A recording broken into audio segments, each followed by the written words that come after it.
hatred for the rich will only lead to poverty.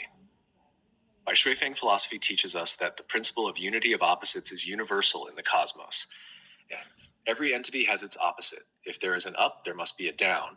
If there is beauty, there must be ugliness. If there is wealth, there must be poverty, and so on. This existence of opposites is not only external, but also internal. That is to say, opposites also exist within a single individual.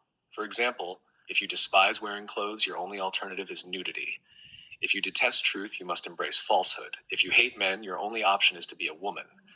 Thus, the logic is, if you hate wealth, your only path is towards poverty. From this, we discern a pattern. Things always move towards what they despise. Based on this pattern, we can draw the following conclusions. If you detest heaven, you will move towards its opposite, hell. If you loathe hell, you will move towards its opposite, heaven. If you despise landlords, capitalists, and the wealthy, you will become a poor farmer, a laborer, a beggar. If you hate violence, you will move towards peace. Conversely, if you despise peace, you will move towards violence. A country that annihilates its wealthy will inevitably plunge into poverty. A country that despises civilization is bound to regress into ignorance and backwardness. A nation where every member respects, loves, and protects the wealthy will move towards prosperity and strength. Conversely, if everyone discriminates against, insults, and suppresses the wealthy, that nation will spiral into poverty, backwardness, and weakness.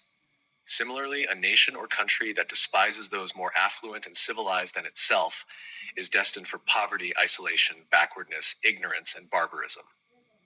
This leads us to another conclusion. You move towards what you like. If you love cleanliness and order, you will escape filth and disorder. If you love wealth, you will escape poverty. If you admire saints, you will rise above the ordinary and the vulgar.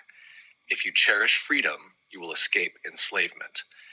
If you yearn for heaven, you will evade the clutches of hell. Our reality is a creation of our consciousness. A consciousness of poverty can only create a reality of poverty, while only a consciousness of wealth can create a life of abundance.